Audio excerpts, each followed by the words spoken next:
This is Defenders on TV Podcast Industries. We're back with Ironheart, episode 4, Bad Magic. I don't even know what to do. Call Sherry. Maybe she can help. Call her. Okay. Hello? Yeah, Sherry, what have I been up to since causing an interspecies war on both land and sea?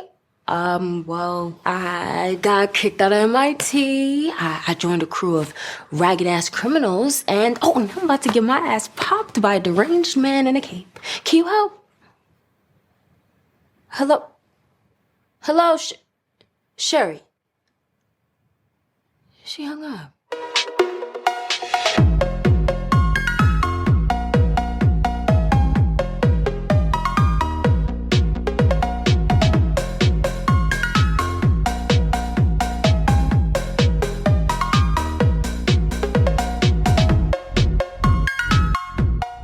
Welcome back, fellow Defenders, to TV Podcast Industries. We're back in the Marvel Universe for Ironheart, episode 4, Bad Magic. I'm one of your hosts, Derek. Hello there, fellow Defenders. Yes, I am John C-3PO, human-cyborg relations, after that little bit of binary music to set us off. You should hear the full version of it. We would be absolutely dancing around the room for the full version of that one.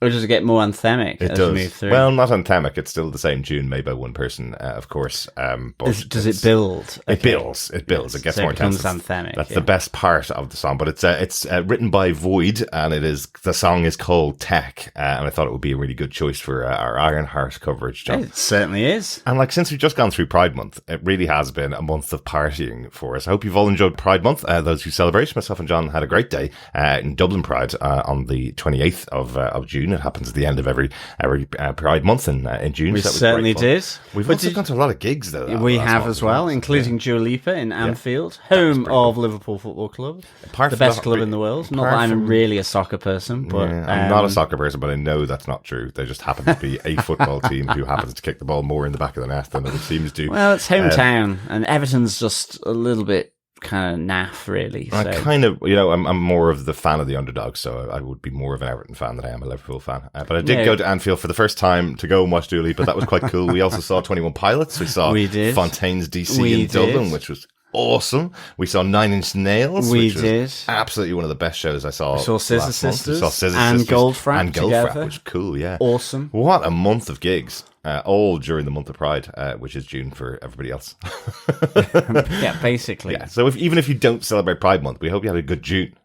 Exactly. Yeah. A great June. But yes, I must say, I did think you were about to say Pie Month rather than Pride Month. And really? I'd be kind of up for that. Pie Month as someone who hails from Northern England, I think there should be a Pie Month. I think Pie Month happens in January with the leftover month. That's kind of January where you're in the dark side. I don't think you generally eat that many pies during summertime. No, it'd be more winter, yeah. But chicken and mushroom, fish. Yeah. You could do beef and ale. You could do, a whole rake of them. Is there a whiskey pie? Can we do whiskey pie watch? Yeah. Maybe? I think so. You fellow Defenders may be wondering why we're vamping. It's because Chris is unable to join us. He was supposed to be joining us and then found out, we knew he was moving into a temporary accommodation for a little while his house is getting done up. But his new house doesn't have any internet access. He was supposed to be joining us. It looks like he's not going to be able to join us until August, which is a little late for our Ironheart coverage. Yes. So send in your rants to him and we'll be sure to pass them on. Yeah. It was great having him back for the first 3 episodes. It really was. We got loads of people saying it's great to have the full team back, especially for a Marvel show. It was great, really good. And I know Chris has watched all 3 episodes, which me and John haven't done. We've only watched episode 4. We haven't seen episode 5 and 6 yet. So. I'm surprised he's this disorganized. So it doesn't really bode well for the extension. He is not this disorganized. I would say he was going crazy when he found out he doesn't have any internet for a couple more weeks, but he may be able to sort it out earlier. But unfortunately, not in time for our Ironheart coverage. But in his place, what we do have is feedback on the first 3 episodes of Ironheart, John. That's kind of cool, isn't it? Absolutely. So the voice of the listener instead of the voice of Chris. Christoph. Yeah. Excellent stuff. Well, first up, as we get into our email feedback, on episode 1, Coffee and Vodka says, "Greetings, fellow flown apart defenders. With the way this series is being treated, it's hard not to draw comparisons to Echo. Suppose being allowed on Disney rather than being shunted off to Hulu is a step up, but were Robert Downey Jr. involved, this would be a 9 weekly primetime episodes. I'm just saying. Anyway, the first episode's done what it should, set the situation, which sucks, and the stakes, the rise from zero to mattering. Riri being administratively dropped both figuratively and literally was a good creative touch, and Anthony Ramos's hood has some serious Acolyte Stranger vibes. Finally, the AI interaction between Natalie and Riri promises to be heartwarming. All in all, a solid beginning for Junkyard Armorers, Downed Elevators, and PTS Daughters out of 5. Peace and take care. Coffee and vodka. Great stuff, Coffee and Vodka. Thanks so much for your thoughts on the first episode. Yeah, absolutely. Do you know, after I was editing the first episode, I realised that we completely forgot to talk about Riri's trial to get into the crew in the elevator. It was quite a big scene as well, because she works around the whole trial. She's supposed to be doing something very specific, yes. And she does a whole task to get all the way around it to get out of the elevator before it falls to the floor. But, and literally our protagonist could have died. She could have, yeah. Whilst highly unlikely, yes, it was a life and death test. It was, yeah. But yes, totally agree with you, really, Coffee and Vodka, on this, though. I think it'd be much better it being weekly. It's great that it's on Disney Plus, but yeah, I mean, this is so tied into Iron Man, but also to the Black Panther, as this is where we first saw her, that this really, I think, should be given a bit more time to air and to breathe, despite what all the negative naysayers who are naysaying about nothing absolutely are really saying here, because I do think, as you say, there's real promising stuff here between Natalie and Riri. For me personally, just having the hood in a TV show in the same way as when Doctor Strange was actually going to be a film is superb. So I could watch this all day. Yeah. And, I just think it has some really good vibes around it. And I think, for Pride Month, having a drag artist in Shea Coulee there as well, fair dues. And 2 non-binary characters in there as well, yeah. Really cool, yeah. Absolutely. Yeah. So, all for it, completely agree, around the 4 Junkyard Armorers out of 5. Absolutely, and I know in the comic books, the character of Tony Stark is kind of the mentor character and is the AI within the Ironheart suit, so would you have gotten Robert Downey Jr. just sit at home in his pajamas recording this footage?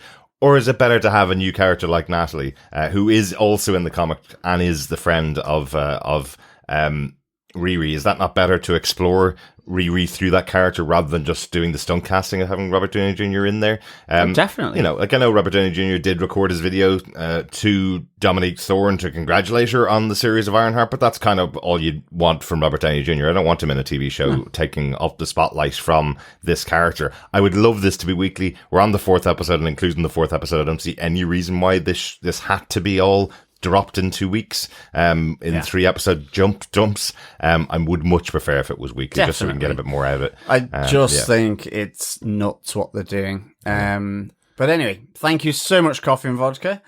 Also, some other feedback on episode 1 over on Facebook. Dr. Bob Phillips says, took me a few minutes to remember. I didn't need to rack my brains for the backstory.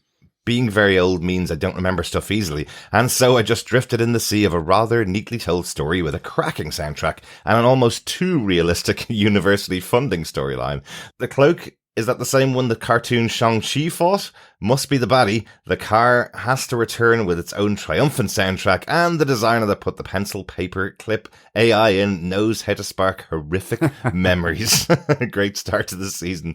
Thanks, Dr. Bob. Excellent. Yes, that's a point we made, I think, on the podcast as well. The cloak, the hood, we saw it back in the episode of Shang-Chi, the Western episode of Shang-Chi, in the What If animated series. So that's where we've seen the hood before. And I think there's a reference to it being a gunslinger, right? A hood-wearing gunslinger. So that is connected to what we saw in that Shang-Chi episode of What If. Yeah, definitely. Yeah. Definitely. Thanks so much, Dr. Bob. Thanks, Dr. Bob. Yeah, next up on episode 1 on Facebook, Heather Wallace says, what's with the dude with the cape?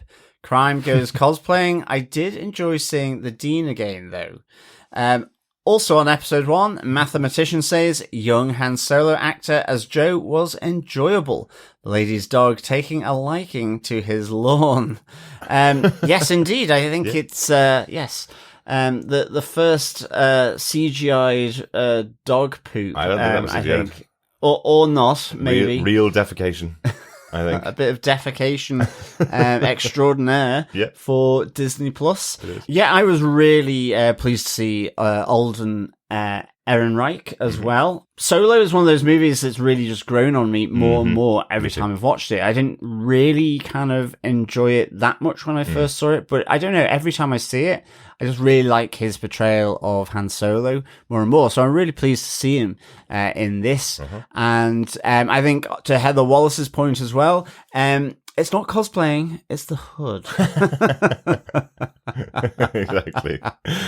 But I do get what you mean. Crime is going magical. Yes, it is. It is. And there's an interesting connection between the other 2 points that Heather and Mathematician made on young Han Solo and the Dean. The Dean played by Jim Rash from Community, and love him. The other main actor that was in the Solo movie was Donald Glover, who played Lando Calrissian. Yes, that is true. And there's two Community actors connected there. Lots of Community actors who've been in the Marvel Cinematic Universe, including Donald Glover, who's been in the MCU as well, playing the uncle of Miles Morales as well. Yes, that is true. He's spread himself throughout the Disney portfolio, I think. He has. But the connection in a good way. Yeah. But the connection with the MCU, of course, and Community is really the Russo brothers who directed all the big major Avengers movies and started out with their work on Community. So that's where they got all the cast of Community to appear throughout the MCU. Yes. Thanks so much for the feedback on episode 1. Let's go on to some feedback on episode 2, John. Yes. So Coffee and Vodka's back with his thoughts on episode 2. He says, greetings fellow tunnel-tussling defenders. Another nice, slow, plot-ramping adventure with a not-yet hero and a couple of not-quite villains, but all getting there. Nat and Riri's parasocial friendship is as entertaining as expected, and nice to see more of her mother and Xavier. It's a good thing to have a fleshed-out cast. Not much else to say other than they didn't skimp on the soundtrack, which was one of the best elements of this episode. So far, so good. 3.5 dead besties, Faustian foreshadowings, and stained flowers out of 5. Peace and take care. Coffee and Vodka. I always love your scoring system. Yes, Coffee and Vodka. Very good. Coffee and Vodka. Stained flowers is my favorite. Very good indeed. Yeah, no, again, loving how this ramps up. Yes. And I think, interestingly, with Not Yet Hero, and I think with Riri, as it plays out, like, there is this non-hero element about her, really. Like, in terms of, being involved with Parker, seeing all the signs, yes, remaining there, but equally, we see her having the panic attacks and all that as well. Like, she's not the classic hero that you would expect. And I think she comes across as really grounded and human, despite being in the Ironheart suit. And I think it's really good kind of counter to the magical elements that are in this show already through the Hood and Parker, but also where this can go as well. It's a nice counter to that more magical, mystical element. It is. There's a practicality to her. There's a groundedness, as you say, and there's also a real driven element to the character. She's fundamentally, in the back of her character, she's fully aware that if she had grown up with that silver spoon like Tony Stark did, or if she grew up in Wakanda with all of those resources that Shuri did, she'd be on exactly the same level worldwide as they were. She knows that she is knowledgeable. There's no question about that. Throughout the show, she's come up with so many amazing inventions. Even in just that opening scene of episode 1, you see her coming up with incredible inventions for all the other people to pass their end of year exams effectively.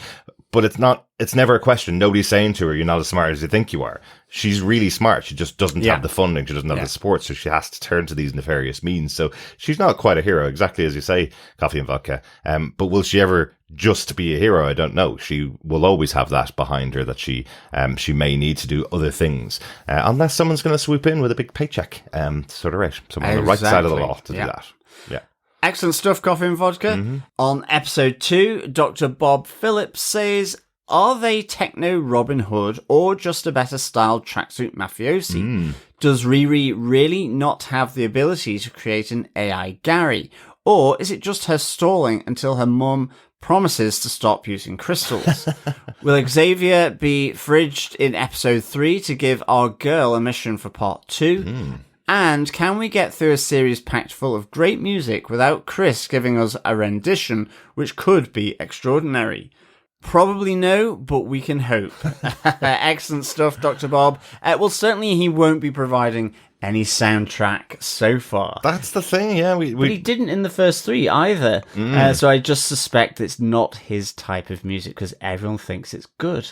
That could be it. That could be it. There's kind of, there's some great R&B tracks, there's some great 90s and 2000 tracks, and I'm kind of going, maybe if we had some really poor pop punk rip-off songs, Chris might be right in his element. That's terrible. We've been to concerts with Chris. We know he does have some good musical taste. He just doesn't know the words to, well, anything.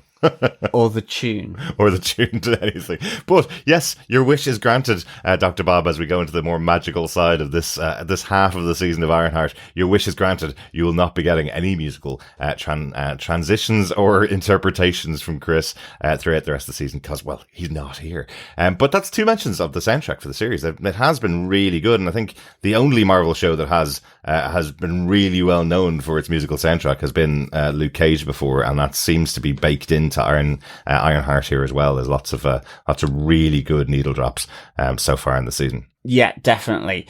And I would say they're techno Robin Hood in a sense. Not that they actually are, but steal from the rich and give to ourselves. Yeah, exactly. Yeah. It's kind of the same. I'm glad you said it, John, that the character's called the Hood and he does steal from the rich, so I guess there is that Robin Hood type connection in the background to the storyline. Exactly, and it's kind of giving to the poor the more and more people he brings into the crew. True. He does bring in the tired, weary, and sick, and relegated people, doesn't he say that? That's kind of his speech when he brings in Riri as well. So maybe that's what it is. Maybe he's giving to his own poor, but they all have to contribute. That's the deal, right? Yeah, exactly. Great stuff. Thanks, Dr. Bob, for your feedback. Yeah, thanks, Dr. Bob. Let's head back to Coffee and Vodka for feedback on episode 3.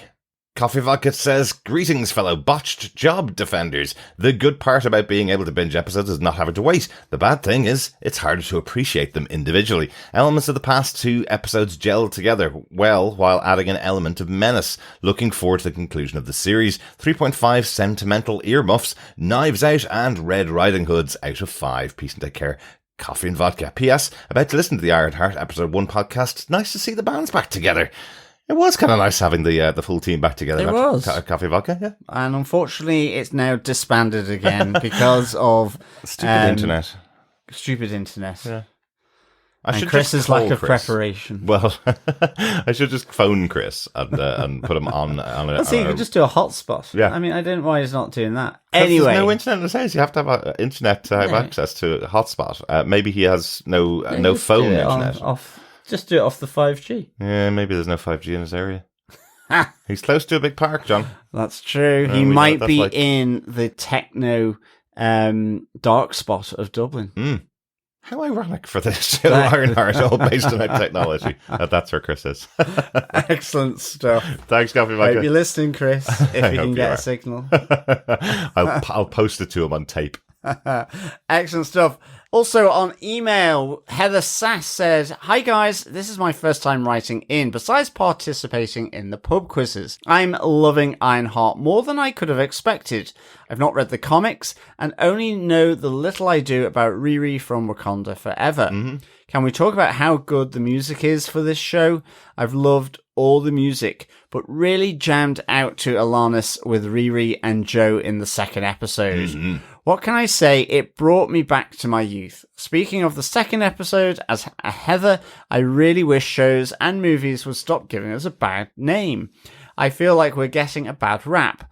On to more serious topics, the end of the third episode really hit hard. We all knew getting involved with a criminal group was going to go badly for her, but I don't think we were expecting that outcome.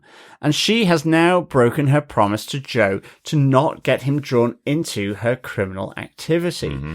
Plus, it looks like whatever magic or powers are behind the Hood's cape has shown him she was involved in John's death. I probably won't be the first to suggest it, but dare I say Mephisto is somehow involved with the magic that is in the cape? I can't wait for the rest of the episodes and to see what you guys have to say. Till next time, Heather. Really, we are not all bad.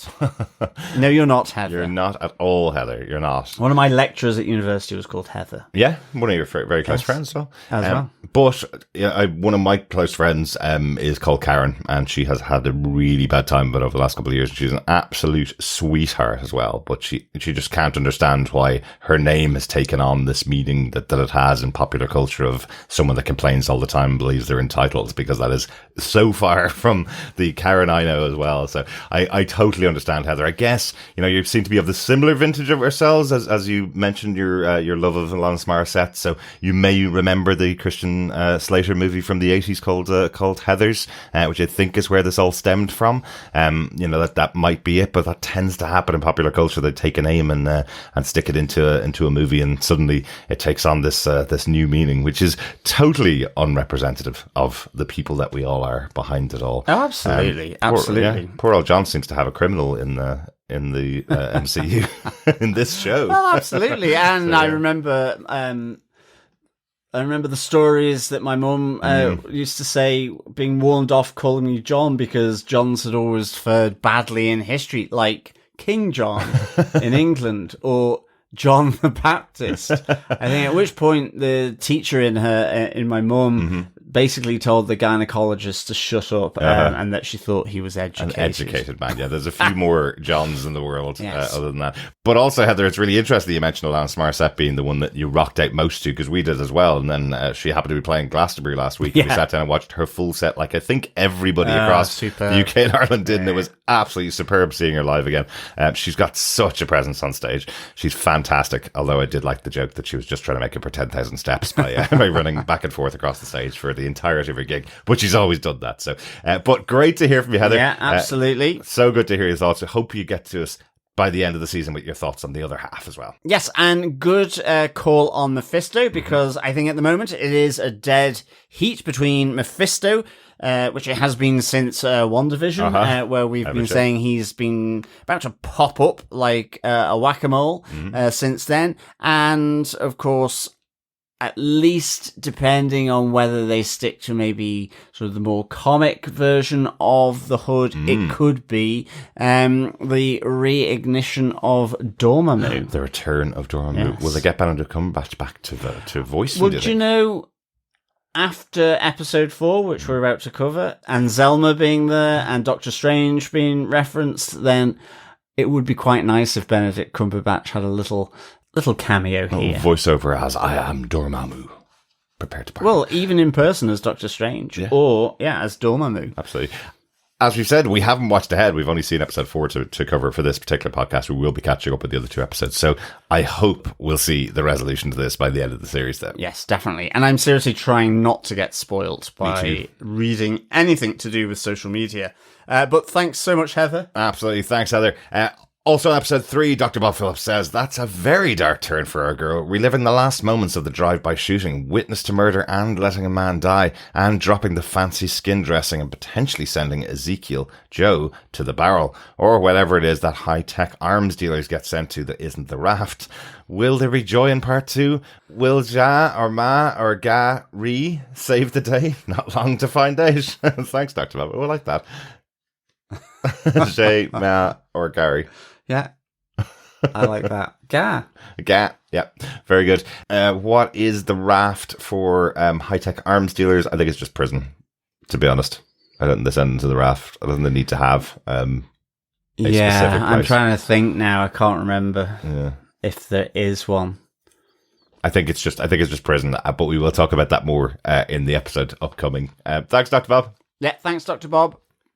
And finally, overall on the episode so far, Donald Dennis says, the quality of the cloak special effects are much better than when we saw it in an earlier episode. The character and the cloak both look fairly bad when we first saw them, but in the end, they looked better in action. I was thinking Joe would end up being her man in the chair, or her lab monkey. Then, when she showed up and his arm was all messed up from self-modification, I became worried that this was the start of his villain arc. Well, indeed, Donald. I guess we will explore that a little further in this second half of the series. Absolutely. Yeah, good thoughts, Donald. And thanks very much for sending them into us on the first half of the season. Hopefully we'll hear from you by the end of the season as well. Yes, thanks, Donald. And thank you to everyone who sent in their feedback for the first 3 episodes of Ironheart. And please keep your thoughts, theories, comments, and observations coming through at feedback@tvpodcastindustries.com or over on our Facebook spoiler posts over on our group at facebook.com/groups/TV Podcast Industries. Absolutely. You can also enter our Ironheart MIT student pub quiz at feedback@tvpodcastindustries.com. There's a question that we give out every episode. The 4th question will be coming up later on in the episode, but I think it's time to get into our chat about Ironheart Season 1, Episode 4, Bad Magic. The character Ironheart was created by Brian Michael Bendis and artist Mike Daddario in 2016. The head writer for the show is Shanaka Hodge. This episode was directed by Angela Barnes, who's directed episodes of Will Trent, Atlanta, and Mythic Quest as well. Well, all I can say is Chris will be doubly disappointed that he's not here. Devastated. He's the only Will Trent fan I know. Absolutely. I know lots of people must watch it because it's been on for 4 or 5 seasons. And we've watched quite a lot of it. We watched about 4 or 5 episodes. Yeah. Let's just say we're not quite as fanatical about it as Chris. No. Chris basically would step over a dying Bambi in order to make sure he could get to see Will Trent. Well, he'd step over an entire season of a Marvel TV show to watch an episode of Will Trent instead. I kind of prefer my police procedurals more like Poker Face, which has been great fun to watch every week. That's more fun. Yeah, and as I said, Atlanta, which starred Donald Glover, who we mentioned earlier on in the feedback part of the episode, and Mythic Quest, which is a kind of a D&D based comedy show. Yeah, which was really good the first season. It was really good, yeah. Really enjoyed see the rest of it. Yes, but we'll get there. And this episode was written by Amir Sulaiman, a supervising producer on Ironheart, and this is their only credit for an episode for the season. So this is their main credit for the show. Excellent. But a supervising producer on the show there. Yeah, good stuff. John, do you want to tell us what they gave us with the synopsis for this episode? Sure. Knowing that Parker Robbins, aka the Hood, is on her trail, Riri analyzes the piece of the Hood's cloak she recovered, which she discovers is an ancient energy source that Parker draws upon. Meanwhile, Eziekiel Stane, aka Joe McGillacuddy, has been arrested for the crew's heist after being implicated by the biomesh left behind by Riri, and he is very resentful towards her when she visits him in detention. Just a bit. With things stacking up, Ronnie, Riri's mum, gets increasingly worried about her daughter and wants to help, bringing her to her friend Madeline Stanton, a former Kamar-Taj trainee, and her daughter, Zelma. The Stantons help examine the fragment of the Hood and detect that it is from a dark dimension that is likely influencing Parker Robbins, before abruptly ushering Riri and Ronnie out of the shop. Ronnie shares her frustrations about her daughter never opening up to her, but Riri leaves in her iron suit after pushing back against her mother's assertion. Frustrated in her lack of findings with the cloak fragment, Riri meets up with Xavier, who tries to support her, but is later horrified by Natalie emulating his late sister's image. Natalie leaves when Riri contemplates Xavier's demand to delete it. Elsewhere, the Hood breaks Eziekiel out of jail to recruit him as Riri's replacement, and Sloak assists his efforts to implant bionic enhancement into Eziekiel's body while secretly giving Parker access and control over the bionic enhancements. With everything now in place, Parker sends the crew on an extra mission, this time to kill Riri, revealing to them she killed Cousin John. Ooh, there's our cliffhanger for the next episode, isn't it? Yeah. Indeed, yes. Yeah, we've kind of been talking about that it has got a little cliffhanger pushing us into the next episode, and I really want to watch episode 5. But before we do, we will get into our top 5 case notes for this episode, starting off with case note number 1. We'll step back in time, John. Yes, I think we should indeed. Yeah, we get a flashback here to Parker and John doing sort of one of their first bits of petty crime, robbing a rich household, but ultimately it going south, not so much for them, but for the security guard that interrupts them, who gets shot by John as he basically captures them in the act of robbing the house. Yeah, it's not just a house, it's definitely a place that's very familiar to Parker, not to John. Yes. Parker seems to be in the lead in getting them in there. He types in a number into the code, into the security code, to get inside the door. He knows how to get in there. He knows how to find the safe in the place as well. Yeah. That's in the drinks cabinet. Yeah. And then when the security guard comes in, he kind of disappointedly says, you don't know what you're doing here, kid. And then he gets shot by John. You can see a look on Parker's face of kind of recognition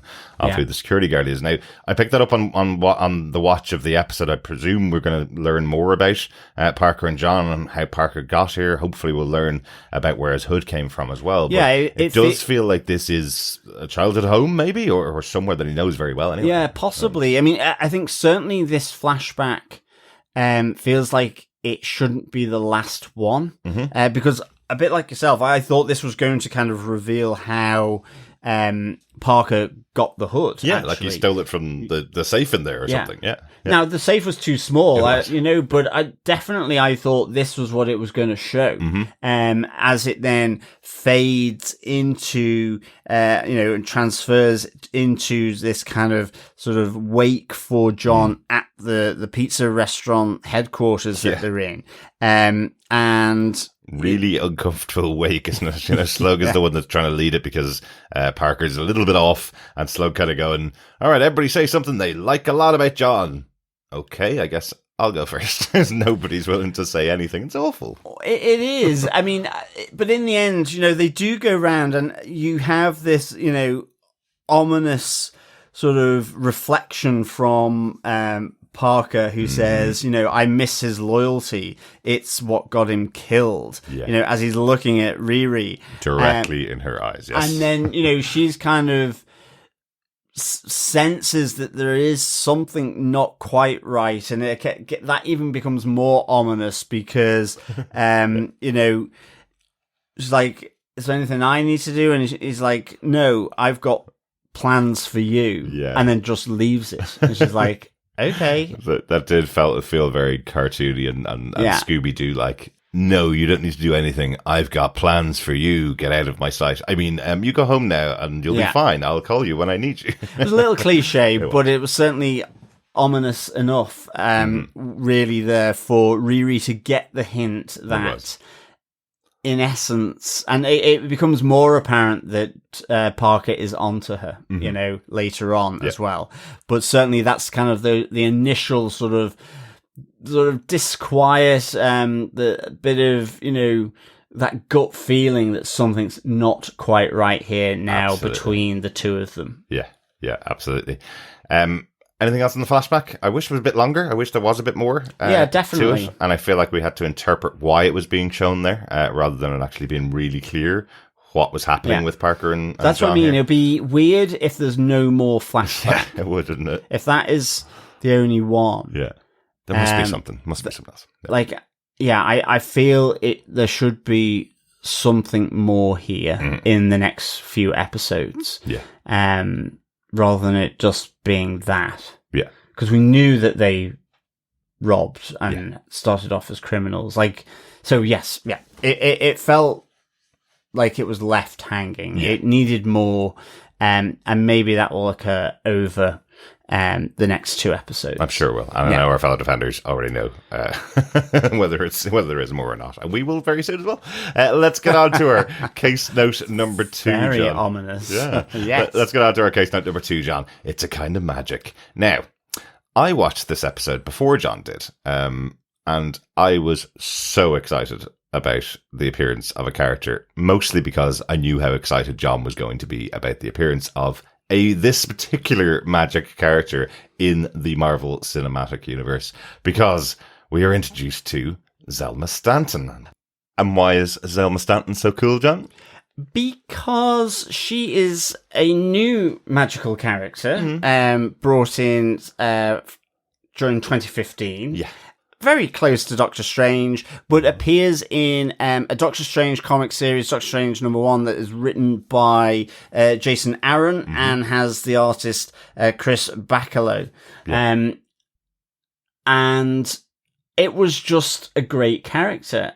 She becomes involved in the Strange Academy, which is another great new element in the Marvel magical world as well. And We say new, but it is a decade ago. it is a decade ago. I know, exactly. But also because along with Zelma, we have Bats, which is the ghost dog as well, that becomes huge in Doctor Strange and is really, really just so cute. So, yes, I was massively excited and thrilled for the arrival of Zelma. It was something I didn't think was going to happen. Yeah. I certainly wasn't anticipating it for this show because there was going to be the Hood in there, and I was excited enough about that. Yeah. But actually, now the only thing I do wish is that we had Bats the dog in there as well. Yeah, But yeah. it is great to have a real life action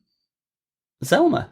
Absolutely. And what makes it more fun for us in Defenders TV podcast and TV podcast industries is because we covered many issues of Doctor Strange, which featured Zelma. So did. over there on our back catalogue, if you pop it over to Defenders TV podcast, you'll see our coverage of the series of Doctor Strange comic books that we covered right back to Damnation, which featured Zelma, which featured Doctor Strange. And at the time we talked about her like a companion to the Doctor in Doctor Who. She was that kind of central a character that she appeared and was working side by side with Doctor Strange. Something that doesn't happen very often. You tend to have solo stories. Yeah, and a bit like sort of Spider-Man's attachment to Doctor Strange. You know, there's a closeness there. Something I thought from the movies that America Chavez was going to have ultimately. Yeah. So I'm really pleased that this other mystical, magical character is included here in the Marvel MCU because, it almost feels like it's setting these new seeds of Marvel magical and mystical stories in there. So yeah, I was super excited to see Zelma come in here into Ironheart. Absolutely, and I definitely got some flashbacks to our coverage of Agatha All Along as well, and that show. All of the magical characters that were in there, you know, when we have this moment where they enter the magic shop, which is kind of a sweet shop that does everything, when they have that moment where we enter in there and Zelma transports them to the other dimension, that really felt like something that Agatha would have, you know, that there'd be a shop in there. I kind of sort of wish that her mom was one of the characters from Agatha, but this show was made such a long time ago. The show was made over 2 years ago, I think. So way before Agatha All Along even was released. So you can't balance the casting of every show based on other shows as well. But it would have been kind of nice if you had that connection somewhere. Absolutely, but I do like the fact that, you know, Zelma's mum here, Maddie Stanton, is someone who has learnt and been taught at Kamar-Taj. She left her, and in fact Zelma says that's her reach school. And you know, again, the ever doubtful Riri as the techno head, sort of not really understanding, and you know, with Zelma having to say, have you ever heard of Doctor Strange? But I like how that sort of all plays into the fact that, you know, in a sense, Riri is there in the Stanton sweet shop because her mum has kind of talked it into this, because we have this between Riri and her mum, and mum is just like, you know, not understanding, you know, is worried about Riri. And so says, let's go and do something like a massage. And so she goes, maybe I need, chakras, crystals, sage. So it's all coming from a view of being suspicious over this claim of everything, but then gets to see this real magic through the transportation spell done by Zelma here when they go to examine the Hood's cloak in this new realm that they've been transported to.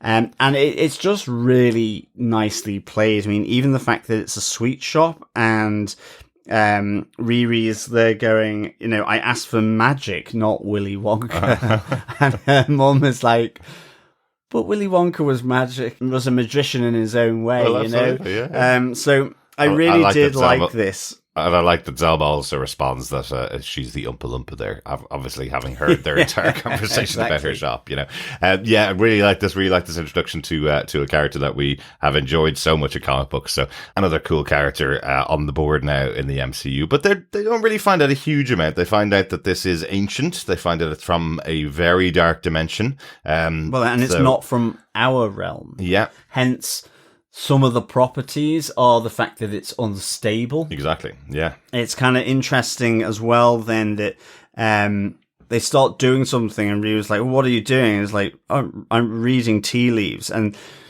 Maddie sort of throws a splat of stuff which goes into a particular shape, which I'm not really too clear on just yet, but that splat effectively freaks out Zelma's mum, who tells Riri to leave the cloak alone and the person who is inhabiting it, because it's more than likely that Parker is being influenced by the cloak rather than Parker being imbued powers by the cloak. I mean, it is, but it's affecting him and influencing him. And I think Maddie says, it comes from the darkest dimension. So that's how I heard it. So actually, to that point of, is it Mephisto? Is it Dormammu?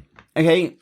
Is hell a dimension? I guess it is, but it's never really described as that in the MCU. So at this moment in time, not having watched ahead, I would be going Dormammu slightly ahead there by a nose with that Darkest Dimension reference. Yeah, absolutely. Yeah, and interestingly, when I saw the kind of tea leaf splat on the wall, I know it's definitely not this, but the only thing that was in that I could kind of see in it was, that version of Dormammu that you have in the comic books where it's more like a pumpkin head with fire coming out of it, or his son that's in Strange Academy looks similar to that as well. That's the only thing I could see, a shape in it where it looks like a ball with fire coming out of it. I was like, oh, that's kind of like Dormammu. Yeah, maybe exactly. Maybe that's what they were going for.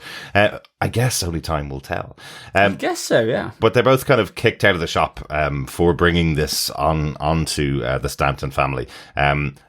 Sent outside, and then we didn't really mention why they're here, but Ronnie and Riri have an argument because Ronnie's really worried about Riri. That's why they eventually got here. And when she lists out all the things that led them there, you can kind of understand. She goes out at night, doesn't tell her mom what her job is. One colleague's dead, which they were told about by the police. Another colleague is sent to prison, which she knows about as well.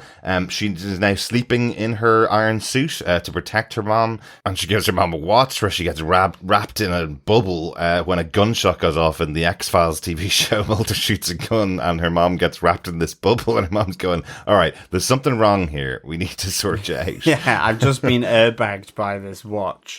It was really, really good. It was. But I think this was a really well played conversation between Riri and Ronnie. Riri's been keeping herself to herself a lot since her stepfather Gary died a couple of years ago. And Ronnie's almost using that against her to make her more of a favourite, which is an interesting perception or an interesting perspective from Riri. That's not how Ronnie would see it. Ronnie wants to be the best friend to her daughter. Ronnie wants to help Riri out as much as she possibly can, but Riri's just never going to be as open with her as she was with Gary. They had so much more closeness because they were both very similar. We've heard Gary was an engineer. That's what inspired Riri. That's not the same kind of inspiration that she gets from Ronnie. She loves her mom, clearly, but they just don't have that connection. And increasingly, the MIT is also a run away from home as much as developing her potential. Probably was, yeah. You know, so it is really, really interesting, this whole dynamic. And I think there's a really good part of the show, the dynamic of this family unit, but also with the friend of Natalie and how that's playing out. And I think it's a real sort of novel aspect to this show, with everything else going on. I really, really have enjoyed how it's linked in to all of this. Yeah. And another kind of useful sort of happenstance, I guess, of going to the Stanton sweet shop is also because they do find out that additional information, like we said. I do like the fact that Maddie says to Riri, you know, it's probably influencing Parker. And we've mentioned that, but she kind of says, you know, you like technology, and sometimes it's the person who's bad who's using technology makes technology bad. There's no inherent good or bad in technology. But there is such a thing as bad magic. Yes. It's not that the users are bad, the magic is bad. Yeah. It's inherently bad. And, you know, that's the kind of warning, the level of warning that she's giving to Riri here. Yes, and that warning leads Riri to go off and try and test ways to destroy the cape. So on to case note number 3, the test. Testing the cape for ways to destroy it. Riri and Natalie go off to run away from Ronnie and go to the silo that Joe showed her to try and find ways to destroy the cape. Yeah, I mean, they've kind of been piecing stuff together throughout the whole episode. I mean, right up at the start, you have Riri and Natalie talking about, you know, that the cloak is filled with a heat energy source, but they can't actually determine where it's from. It's not related to PIM or Stark Tech, but they need to understand it. This need to understand the cape or the cloak so that they can understand what potentially Parker is up to. And it's interesting, Riri says, when he inevitably comes for me, you know, she is suspicious, as we've said. Yeah. But they do also find out how long is Parker going to survive with this level of energy there. Yeah. They get the information as well from Zelma's mum and Zelma.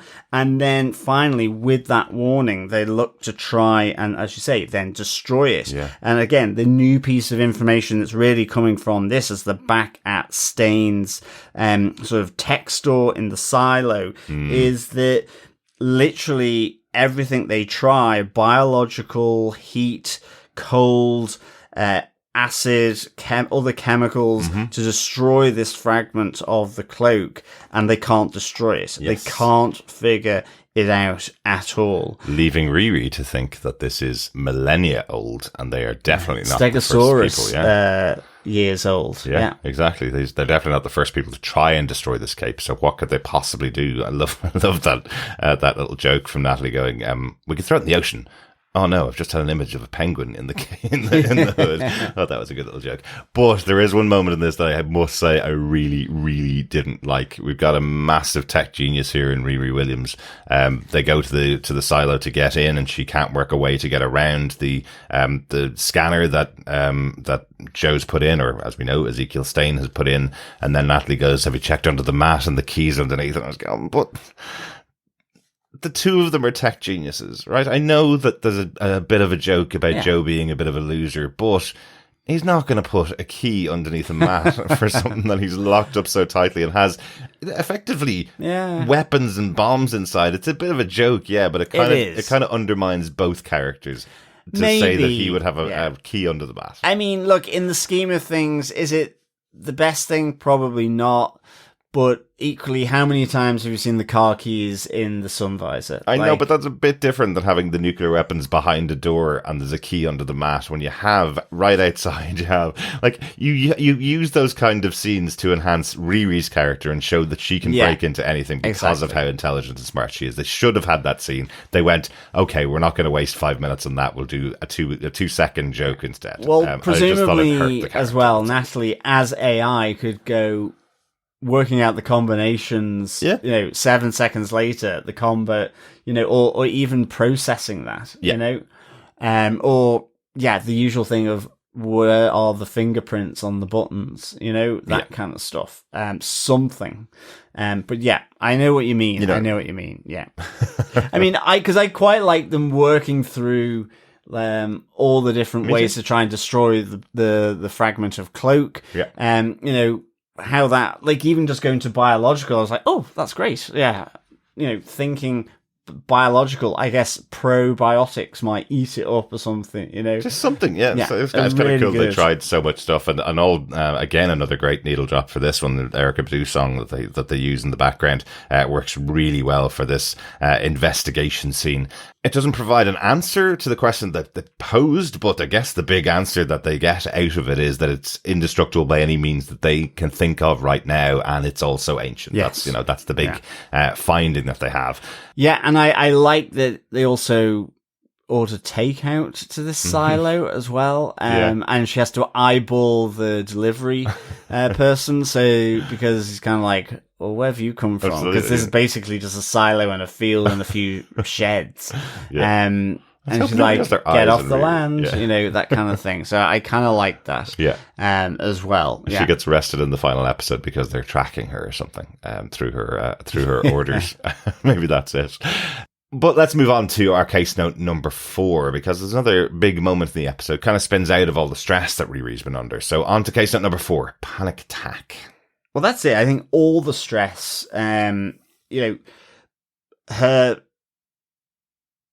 concern for the safety of her mother, of Xavier, sort of not being able to come up with an answer, that sort of undermining of her own sort of intellect and process and genius to work things out, not being able to figure it out, is all sort of stacking up onto her. I think the other thing that really comes out here as well that is stacking up on her is the fact that she was responsible.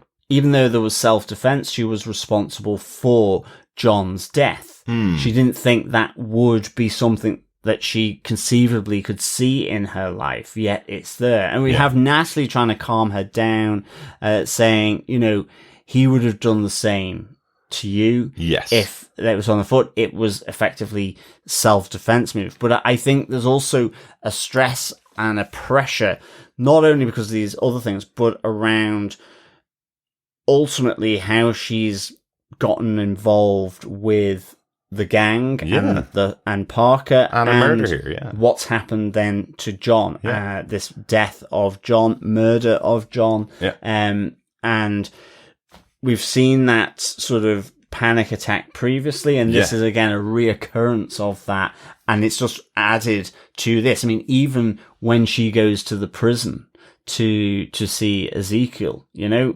that getting an innocent person behind bars, again, another layer of pressure. Exactly. I was kind of thinking about the death of John and whether it's Riri's fault. It's an interesting one. It's one of these ones that could be fought in court quite a lot, because at the end of the day, Riri was in the room with John. Yes, she was under threat, absolutely. The suit came to save her. The door opened. Riri fell into the suit. She was almost dead herself, remember? And then the suit closed the door and the suit flew away. Riri created the suit. Riri created the AI, and the AI judged the situation was get Riri out of there and save her life. Forget about John. He'll probably would have done the same. Which is what Natalie voices. So there's that interesting quandary in there where we're all talking about AI destroying the world and AI doing this and AI doing that. And actually the creators behind AI, it's their fault. They're the ones that created it and allowed it to run wild, right? So Riri would be responsible for this at the moment, I believe, but there is that argument of, since she's created AI and this AI has gone off on its own and made its own decision here, is it the AI's fault? And how can you blame the person that created it for what the AI has done? So I just think it's an interesting thing, and it's very small and not really dealt with in the episode here, but it is very interesting that Riri's taking on the responsibility of that, and that is part of what causes her to have the panic attack. Yeah, and you know, but I also think potentially it's as much that Riri is panicking because she didn't even try to save her, because the suit took her. So you're right, exactly. The suit took her, but she presumably could or should or may have been able to override that. She may have, yeah. But the other side of this, I think there's that element of guilt in amongst it, because to my mind, the doors were closing anyway, because this was part of the biosecurity of the facility. So it's in a sense, and the immediate threat was of Riri being stabbed. But then as the oxygen goes, they're both under threat. Yeah. So I'm not entirely sure Riri is fully responsible here, but I think that whole debate in her own mind as to whether she is or she isn't, or whether she should have gone back to save John or not, is what is pressing on her mind, causing her to stress, increasing her anxiousness, and that is what is, again, the trigger with everything else. Yeah. And I think, you make that interesting point as well, that this is, in a sense, another link here, another connection to Tony Stark's character as well. Yeah, absolutely. That had those periods of doubt and anxiousness about his own ability. He had proper anxiety attacks, which is similar to what Riri's having here. He had anxiety attacks after the events of Avengers, which led into the story of Iron Man 3, when he couldn't control the attacks that he was having based on the experience he's had. That's kind of similar to Riri here, unable to control these attacks that she's having, to the point where she's flying over the city of Chicago, and she has to get Natalie to land the suit so that she can get out and get real air into her lungs. She's inside the suit, unable to catch her breath effectively. Yeah. So, and there's also that interesting connection there, and it's been such a long time since the show's made that it took me a little while to hear it in the dialogue that was being spoken by Riri Williams, but you hear her saying, "I can't breathe," as she's falling to the ground, the overwhelming sense of the injustice that's been done to her, the injustice that she's done, the overwhelming sense of all of the things that are out of her control. And that was one of the central slogans almost of the Black Lives Matter movement back in 2020, around the time that this was being written, the "I can't breathe," which was taken from the murder of George Floyd, and it's being spoken here by Riri Williams, where she's just completely overwhelmed by everything that's happening around her, saying she can't breathe, saying that she's unable to catch her breath. It's just an interesting connection that they brought that into this story of Riri Williams, just that they have that included in this moment here, as she falls to earth and is unable to do anything. And even, we saw those previous couple of episodes, Natalie has always been able to calm her down, but Natalie can't do anything for her at this stage. Riri is on the floor, and the AI in the suit decides that she's going to need somebody else to help, and goes and gets Xavier in a kind of a funny scene, where it has a very mute version of Natalie in the suit. The Ironheart suit goes to the window, taps on the window flying outside Xavier's room, and gets him to climb into the suit, whether he wants to or not, without using any words, because she doesn't speak to him at all until after he arrives back in the suit to Riri. Yeah, no, absolutely. It's interesting. The suit goes to get him to try and help her, and in a sense, it starts to work. She does open up. She just, she puts her arms around him and says, "I'm tired." Yeah. I think as well, we've had that moment previously between these two characters, which I thought actually was really, really, really nice. Where she asks him again. It just links to this whole weight on her when she goes to give Xavier her protection watch, and she's struggling about who she is, what she's doing, and she asks, "Am I a good person?" And he responds with, "Well, you're a smart person, you're hardworking person, you're a protective person. You're a complex person, like Spock. You don't always let people in." Yeah. Again, I like the kind of reference to Star Trek here. She's like, "Well, I always thought of myself as Uhura. And it's like, well, other than your complexion, There's not really much to connect. there's not really much to connect to. She's And a communications officer. Spock is the one that's the intelligence officer, I guess, a science officer. So, and I feel as though this is an extension of that, really. And he's effectively is saying underneath that hard exterior of the suit of armor, like Spock, you don't let people in with that, but underneath that you have a soft heart. Exactly. And I do feel when he's there calming her down and she opens up to him, even if it is just to say, look, I'm tired, I'm exhausted, I'm worrying, I'm panicking, I'm anxious, whatever it is, with everything that's going on. It feels like a continuation of that scene earlier. And I just thought that was really, really well done. It was. But then, of course, inevitably, it heads south very, very quickly as Natalie reveals herself effectively to her brother, who then turns around to say, that is horrifying. Yeah. You have no right to use Natalie as one of your tech toys. I really kind of like his response to her when she says, well, it's no different from your mixtape. And he goes, well, I'm honoring her with the mixtape. You are freezing her in time with this recreation. And faking that she's alive. Yeah. So, and it comes even more home as he goes and touches her and sees that it is thin air, effectively. It's a projection.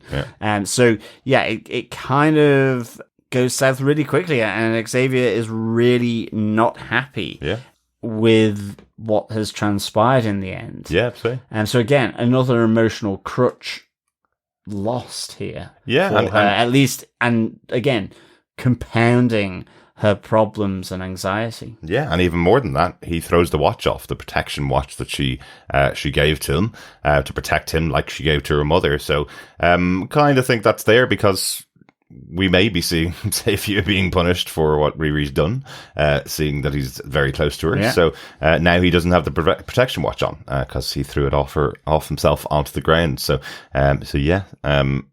that's kind of where we leave it with Riri for the episode. Yeah, absolutely. So there's two other characters really that we haven't mentioned too much in the episode, at least since the beginning. Let's get on to our case note number 5. Tonight there's going to be a jailbreak.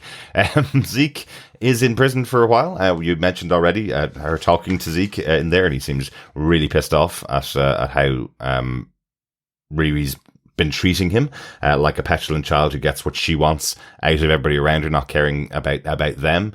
He's tried to hide this side of himself for so many years, and he gets a visit from the Hood, who walks invisibly into his room. I love how he goes, great, now I'm hallucinating. Absolutely.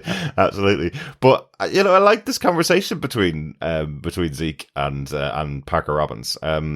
Parker's not taken aback by the fact that this is Eziekiel Stane, he says to him, I can tell your greatness from the type of tech that you left behind and the type of tech that Riri's been using. That's definitely your greatness, and you need to break out of this life that you created for yourself as Joe McGillacuddy. Terrible name, by the way. I can tell you worked in a mid-level job, had a mid-level life in a mid-level house, and you could have true greatness, and gives him the opportunity to pull off the shackles of that old life and embrace him being Eziekiel Stane, or Zeke Stane, as he's been calling him really from the beginning. So I really like this offer. It really feels like one of those moments in the MCU where two supervillains meet for the first time and one eggs the other on. That's what it felt like to me. Yeah, no, and it felt really, as you say, it just felt kind of natural, just saying we have someone in common.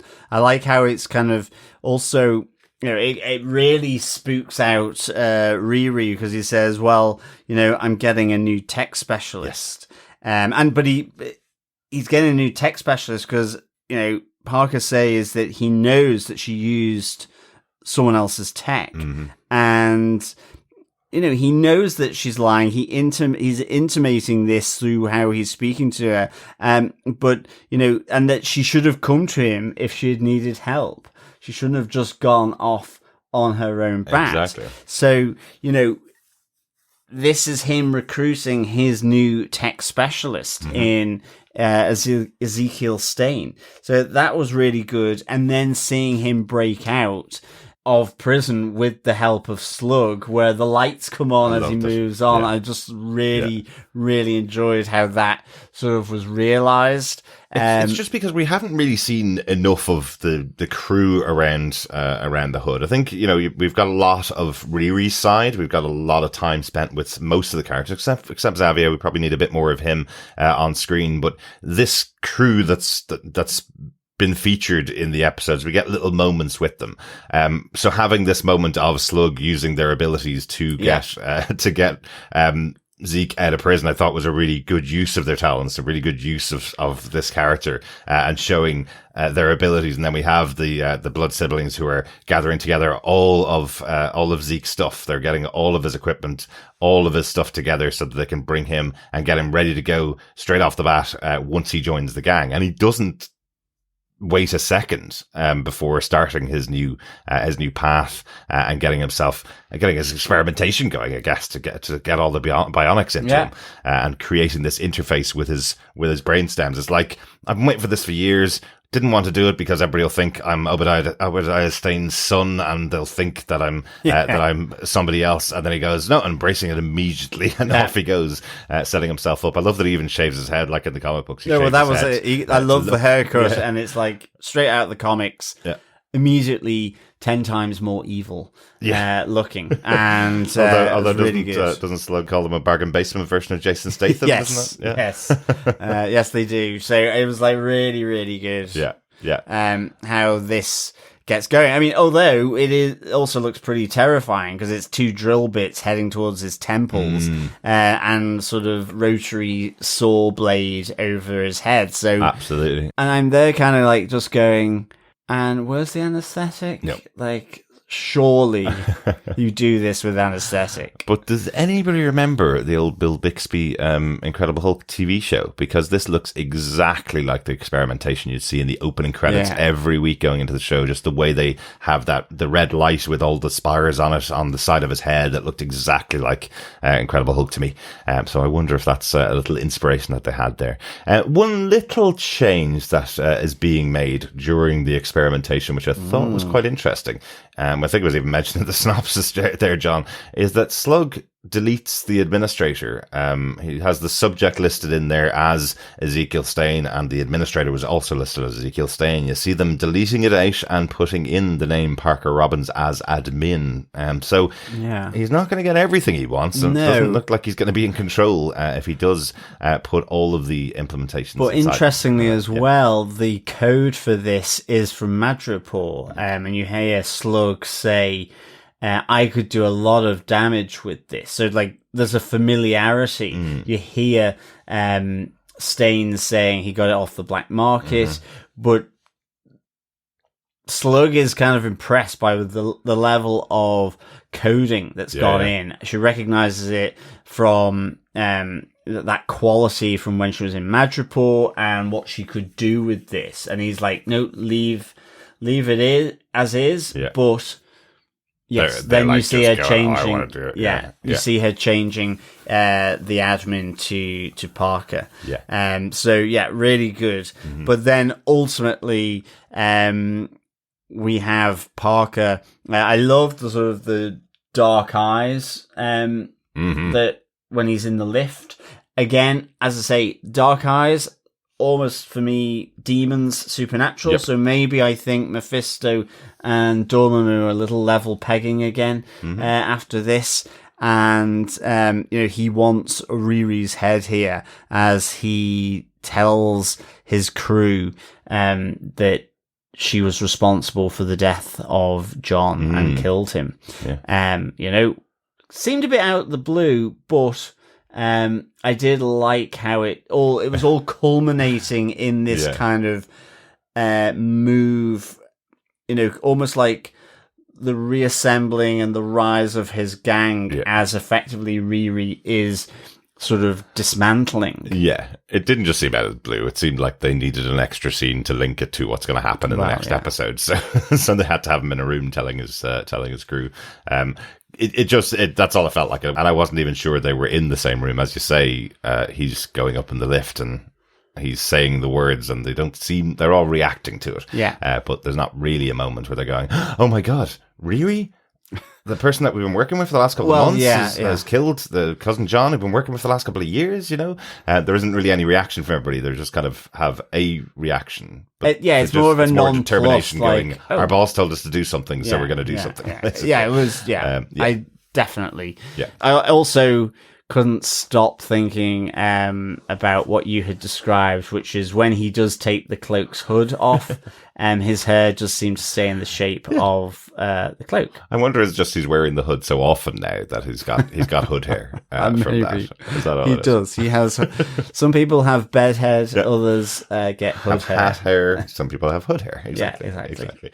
Good stuff. Any notes from the episode, John? Anything we haven't mentioned that you'd like to mention here? Yes, we do see Parker in an ice bath here, submerged underneath, just before he sees the Eziekiel story of him being arrested. Yep.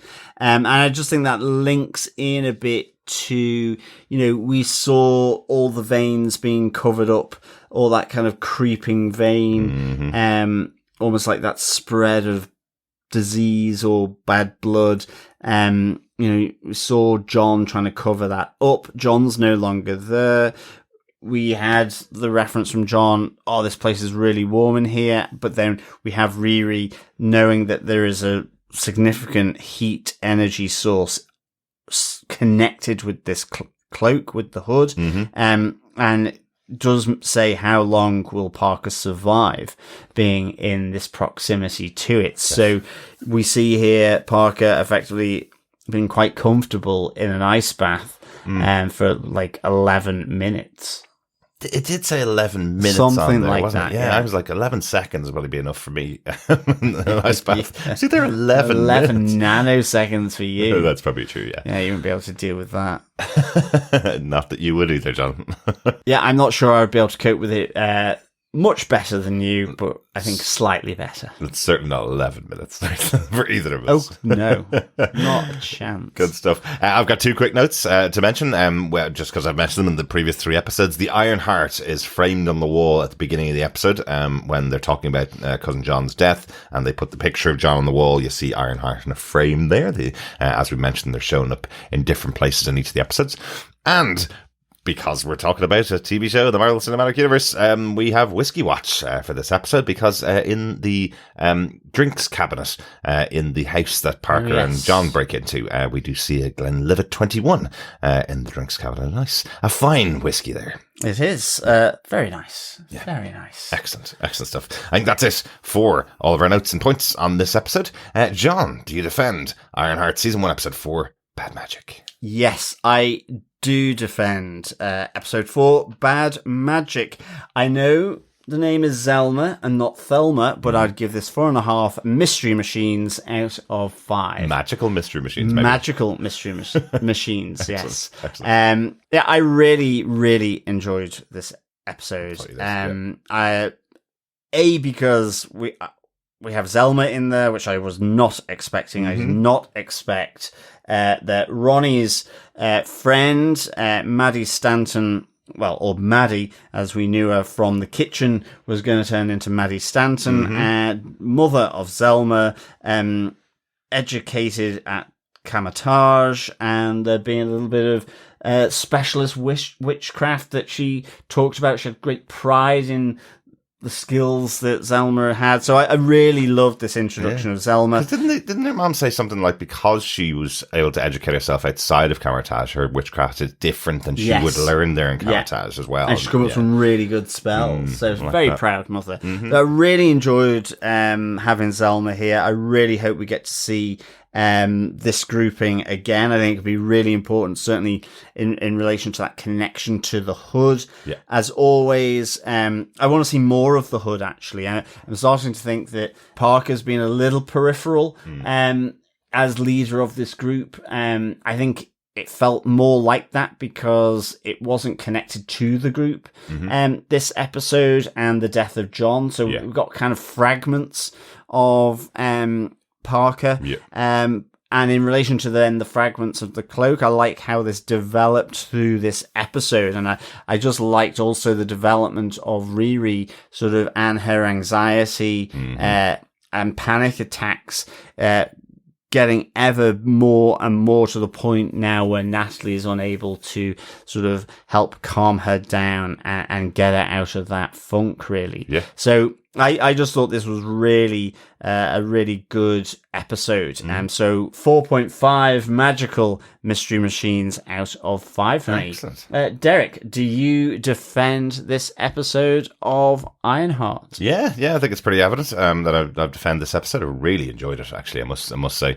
It just feels like something special that we have Zelma here included. You know, we could have had any magical character. The magic has been established in the MCU all the way back to Doctor Strange, exactly as Zelma points out here. And we've had Agatha all along last year, so you could have had a character in there, which would have been nice too. But for us, it feels really special. Or for me, it feels really special that it's Zelma particularly that is the one that is joining this character in the MCU, this Ironheart. I think it's kind of cool to have Zelma in there. I hope we're going to see her meet up with America Chavez in the future and stay in contact with Riri Williams. That would be a really cool grouping of characters to have together. Really good. That would be awesome. So it just gives that extra layer of something very fun to add to the show when you have that character coming in here. And the panic attacks continuing for Riri Williams, the overwhelming sense that she can't deal with everything that's going on around her, even though she wants to protect everybody. She's pushing herself way too hard and not looking for the support that she really needs from the people that are around her.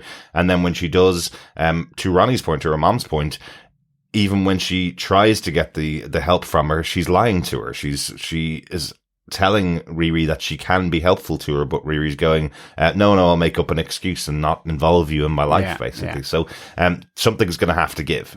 She's now in a really tough position, and she now has possibly 2 supervillains coming after her, with Eziekiel and the Hood coming after her, and all tooled up. So lots of interesting stuff in this episode. Loads of stuff, yeah. Really looking forward to watching the other 2 episodes.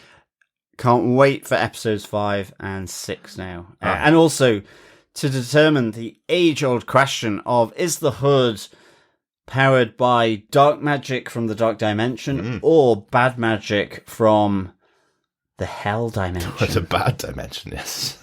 Excellent. Oh, I think with that, John, we need to take out an old bottle of Glenlivet 21 and head down to the student pub. I don't think you'd find it down there. Maybe not, no. Maybe... Don't you diss Jameson? Well, I know I won't diss Jameson, but it was in my mind. I was thinking more of like a Bell's Scotch whiskey, just the cheap top shelf. Right. I think that's all cheap top shelf because we live in this side of the world. I think that's all quite expensive whiskies if you live in America, though. So they probably have some kind of cheap whiskey. Maybe there's a Bath whiskey that you get down your local pub. It's called bourbon. Maybe. It certainly is Jack Daniels. I think we need to call in Jessica Jones to get her recommendations on cheap-ass whiskey for the student pub. But on that note, we're going to give our next question in our Ironheart MIT student pub quiz. John, question 4. Yes, question 4 is, what is the name of the realm that Zelma transports Riri, Ronnie, and her mum to? Well, fellow defenders, you knew it was going to have to be connected to that scene with Zelma, didn't you? Of course. It is a very good answer, but you may need the subtitles on to get it. John, what's the question? One more time. Question 4 from episode 4 is, what is the name of the realm that Zelma transports Riri, Ronnie, and her mum to? Fantastic. That's question 4 of 6 questions. Once we get to the end of the season with all 6 questions, you can email us to feedback@tvpodcastindustries.com with your correct answers, and you could be in with a chance of getting your hands on some Ironheart goodies. Yes, fellow quizzers, fellow defenders, good luck with your answers. And with that, we got a little bit of feedback in this episode. Yes, first up, by email, we have Coffee and Vodka, who says, greetings, fellow fleshy framed defenders. Now, this was a comic book come to life with all the pathos and foreshadowing at Chris Claremont levels. I like that I don't like Riri or agree with her mess of a mindset. She's exactly what she is supposed to be, a confused, headstrong kid with good intentions, a truly flawed hero. And the villain vibes are strong with the Hood and Stane in this one. The tease of the Rings of Hell promising a certain long-delayed demonic appearance. Hooded vengeance, broken AI loyalties, and techie transformations round out the so far best episode of the so far good series. 4 re-regrets, digitally dishonored memories, and super villain team-ups out of 5. Peace and take care, coffee and vodka. And the Oscar 4 out of 5 goes to coffee and vodka for 4 re-regrets. That's very impressive. Very good. Very good indeed. Absolutely. And yes, okay, so they're the Rings of Hell. I was like... It does look like sort of a bad cold or a sneeze. Yeah, I just had Dormammu with a fiery head. But yeah, Rings of Hell makes a lot of sense. Rings of Hell makes sense. Like that. Indeed. Very good coffee vodka. Yeah. And yeah, I see you've got the similar feeling as me that it's just that Marvel supervillain team up moment that just feels like there's two characters just getting together to go, hey, you know that wall crawler downtown, let's get together and take him out. You know, like the Sinister Six used to do in Spider-Man all the time. Yeah. No, excellent stuff. Coffee and vodka, thanks so much. Absolutely. Thanks, Coffee and Vodka. Over in our Facebook group, we got some feedback in from Dr. Bob Phillips, who says, on this episode, I didn't expect to find the Sorcerer Sublime in a crystal shop, or the son slipping into the ways of his father via a slick reincarnation of a Cyberman conversion machine, and kidnapping was not on my list of AI nightmares either. What an episode. Ooh, plus, medical interest note, if you Google arrhythma ab igni, you will find a similar pattern than the one Buff John Hood is developing. Buff John Hood is a great name for Buff John Hood, yeah. for the Hood. So I have Googled it, and that does look like the pattern that we're seeing on Parker's back developing as the more he wears the Hood. It does look quite similar, doesn't it? Like a burn mark coming. Yeah, exactly. It's really... it's actually really quite surprising. And of course, just because we are talking about AI, our AI overview decided to say that arrhythma ab igni, EAI, also known as toasted skin syndrome, is a skin condition caused by prolonged exposure to low-grade heat or infrared radiation. Maybe it isn't magic, John. Maybe it is infrared radiation. It's just infrared radiation.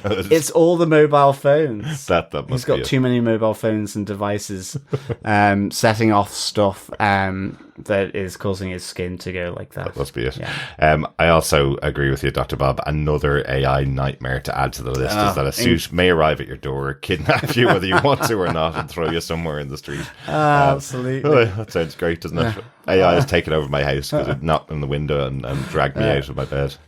Note to self, must be more polite to Hey Google. Always say thank you to ChatGPT. The Terminators will avoid us in future. Great stuff. We are recording the day of release for this episode, so hopefully we'll get some more thoughts from Dr. Bob and Coffee Vodka, and of course all of our fellow defenders like yourselves before the end of the season. We'll be recording the other 2 episodes towards the weekend, but they're all available now on Disney Plus. So that means we get to go and watch them, John. Yes, it certainly does. Let us get to the world of the Hood. Or Buff Robin Hood. Buff John Hood, wasn't it? Buff John Hood. Oh, that's me. It could be you. Could be me. It is you, John, of course. Of course it is. But until then, we will be back next time, later on this week, with our chat all about Ironheart, Episode 5, Karma's a Glitch. Nice. And the second Oscar goes to... the writers of Ironheart. Yes. If we're naming that episode, that's pretty cool. Yeah. Excellent stuff. Thanks so much for joining us. Talk to you again next time. Yes, thank you so much, fellow defenders, and of course, quizzes who are joining us until Episode 5. Keep watching, keep listening, and of course, keep defending. Bye. Bye.